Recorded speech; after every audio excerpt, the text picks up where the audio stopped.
Welcome to another episode of UCRD Reviews. So today we have another Gundam 0083 release. This one is the MS-14Fs Gelgoog Marine Cima Garahau's custom model version anime, also known as the Gelgoog Marine Commander Type.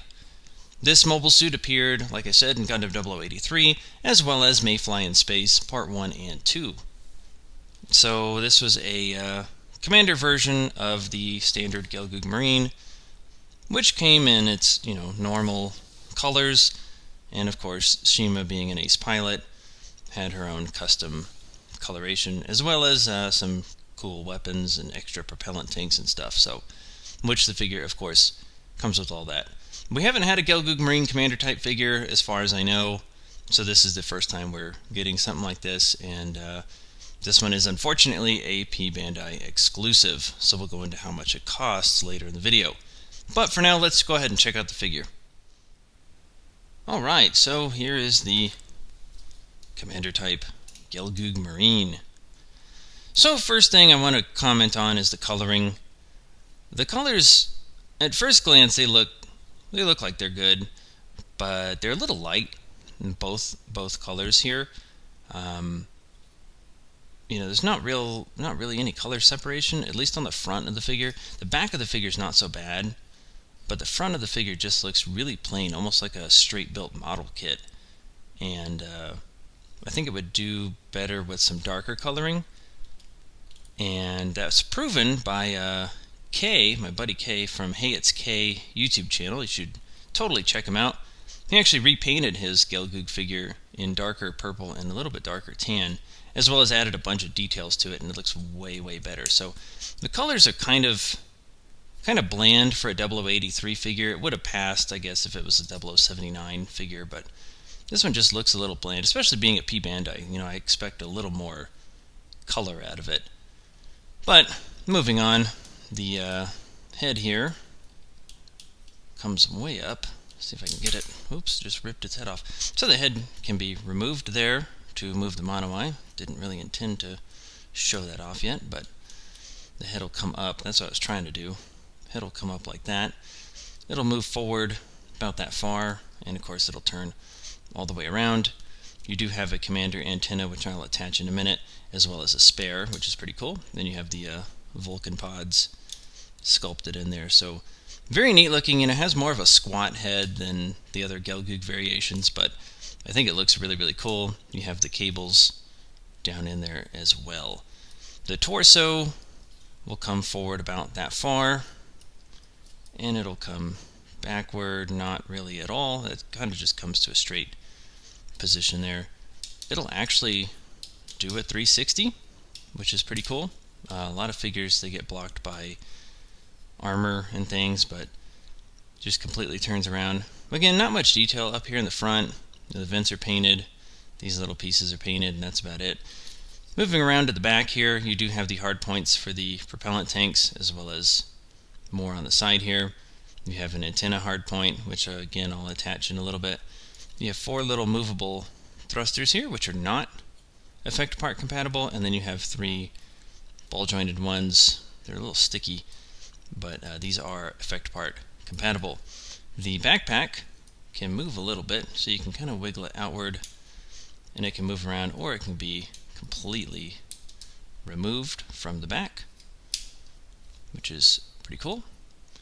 And you have some detail down in the lower armor. You have effect part compatible thrusters here, you have 2 here, and you have 5 down there. None of these are colored very much. Going around back to the front, you have I think that's a little thruster there, not effect part compatible. You have beam saber storage here, which is pretty cool. They are removable. It's not a full beam saber, which makes sense given where the part is, but it's pretty neat that you have both of them removable there. Skirt armor just kind of comes up and down, not much movement there. The leg can go forward about that far, not much because of the block in the skirt armor here. The knee joint can move a decent amount there. You have a piece back here that goes inward. You have effect part compatible thrusters here and here, as well as one in the foot, and the feet will go side to side quite a bit, and then you have toe articulation, which is pretty good, and the legs themselves will move outward about that far, and you do not have any thigh swivel. Moving up to the arms, they'll come forward a decent amount. They will move upward about in line with everything. Shoulder armor just moves around freely with the arms. Decent amount of detail on the shoulder armor. The elbow joint moves up pretty good. You do have the rotating bicep joint, as well as a rotating joint at the elbow. And then you have the 110mm machine cannons here, the shield hardpoints. These are effect part compatible. And then you have, I think these are they're single ball jointed hands there. So quite a bit of articulation for a really bulky mobile suit design. Moves around a good amount. Nothing crazy, but it looks really, really amazing. I like the Gelgoog Marine design here. So let's check out what it comes with real quick. So I went ahead and attached some of the more fragile pieces to the Gelgoog Marine here. You have the commander antenna, which you have a spare. You have this back antenna, which mine is slightly bent and has a nasty nub mark on it, which is unfortunate, but this one just pegs straight into the backpack there. And then you have these two propellant canisters here, and these canisters down here. They all peg in, which is nice. It's not like the Psycho Doga, which was a horrible design. These, they're actually easy to remove. Obviously, don't set your Gelgoog Marine Commander Type down on the back. You're going to damage a lot of different things. I did forget to mention a minute ago that there are 3 thrusters inside the legs there that are effect part compatible, and just like any other version anime, the thigh does that forward swivel thing. But yeah, so you have, like I said, replacement parts for the antennas, which is kind of nice, and then these aren't very easy to break, which is always a good thing. So let's check out all the other stuff that it comes with. First thing here is the hands. You do have quite a few. You have posing hands here, as well as another set here, which are pretty standard. You have the beam rifle hands and the beam saber hands, and then like the Dom Tropin, you have the rifle hands with the slanted wrists, which is pretty cool. I hope that's included in more figures, because I really like that. You do have 2 beam sabers, which we took a look at the deactive versions that are in the waist, and you have the actual beams to the beam sabers. Actually, I'm doing this wrong. Apparently, you have to use the flare effect. You don't have to, but it looks better with the flare effect, and the instructions say to use it like that. If I remember correctly, these are like the large, this is like the GPO2 Super Beam Saber effect, which is really interesting. There's no normal beam sabers with this. So you get 2 flare effects and of course 2 beams, which is, I don't know why we got giant beam sabers with this. I mean, it doesn't look that bad. It looks pretty cool actually, but interesting. So beyond that, you do get the pretty massive shield here. Really huge. I mean, just compared to the figure, it's quite large. It only attaches with a peg, and it is ball jointed. Very hard to move around, but it is ball jointed. It looks pretty detailed. Inside's nice and detailed too, which is cool. I really like this shield design. I wish we would get a mass production colors version. It'd be pretty neat. And the most interesting accessory here is the beam rifle. So this beam rifle can also fire in bursts, which is pretty cool. You do not have a working bipod here, unfortunately. It is effect part compatible, and it has these really cool details all over it. The handle will swivel forward. You have this cable here that's actually not flexible, but it is removable. I don't know why it's removable, but it is. And you have the charging handle. Yes, a beam rifle with a charging handle. I don't know why. You have the targeting computer, or targeting camera rather, is painted there. And a cool feature, the coolant tank, no, not the ammo, but coolant, because it's a beam gun, is removable, which is pretty neat. That's actually how it rapid fires its rifle, is with this removable coolant tank. So you can just swap out coolant and just keep on firing without having to worry about overheating. So really neat design, obviously based on real world machine guns. So really like this rifle. It looks really cool. So let's take a look at the effect parts that we get. So the first thing here that's pretty standard is the slashing beam saber effect, which is a lot skinnier than the normal beam saber, which is kind of funny. But so you get this one in the this more green color. You have the beam rifle firing effect, which is flimsier plastic. This one's a little bit bent, but it looks pretty good.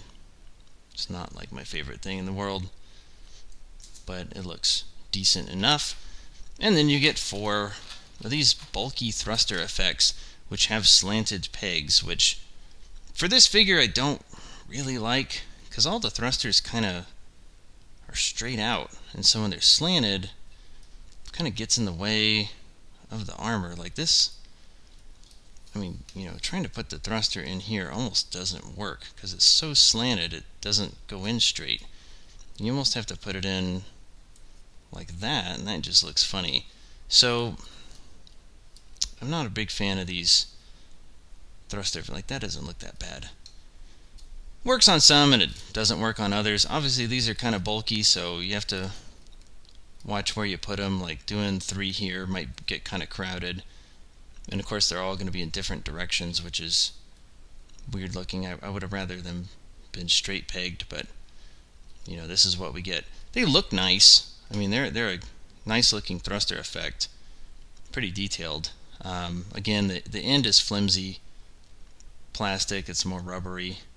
I guess rubber, not plastic, but looks good. Still looks like a good little thruster effect. I did want to do a quick comparison with the Gelgoog Jager. The Gelgoog Marine is an evolution of the Jäger, and you'll see a lot of design similarities, so I wanted to show those. Obviously, they both have long rifles. The head design, the Jäger's a little more narrow, but very similar. The leg design is fairly similar as well. They have the leg guards, just like any other Gelgoog unit. You have the propellant tanks, as well as the antenna sticking out of the back. And the rear of both mobile suits actually looks really similar. The backpacks have about the same amount of thrusters, and then the rear skirt armor has the thrusters here and here as well. So really cool to have both of these as figures, and of course you have the guns on the arms. And I don't know, I didn't imagine we would ever get either of these as figures, so it's nice to have both of them. I'm slowly building my Gelgoog collection to completion here, so very happy about that. So yeah, I just wanted to show off the comparisons with the Jäger. If you don't already have the Gelgoog Jager, absolutely pick it up, but they're both really nice figures. Cima Garahau's Gelgoog Marine gets a thumbs up from me. Aside from the paint shade issues, this is an overall really nice figure. It has a great sculpt, it's got good weaponry, even the beam rifle has gimmicks to it that I didn't think it would have. The beam saber storage is removable. There's lots of little details like that I liked. Ton of thruster effect part compatible thrusters on the figure. Like I said, the only bad thing, being a P Bandai, is that it kind of lacked in the paint department, but you know, it still looks amazing to me. I mean, it looks like a really nice looking figure. I paid $78 for mine before shipping from P Bandai US website. Do not order from them. I'm just now getting this figure, and it was released, I think, in February. So if you want your figures really late, go ahead and order from them. Otherwise, if you're like me and you actually want your stuff when it's released, order from a Japanese retailer. So other than that, Gelgoog Marine is a fantastic figure. We will be getting the standard production colors Gelgoog Marine in the future, as well as the GM Quel and a re-release of the Penelope to commemorate Mobile Suit Gundam Hathaway, the movie. I think the next things coming out here are the Zaku 2 F2 Earth Federation colors, or the Gelgoog, or not Gelgoog, Gundam GPO3 Stamen, whichever one gets here first. So you'll be seeing those reviews soon. Thank you for supporting my channel, watching the reviews. Thank you for making it all the way to this part of the video, and I will see you next time.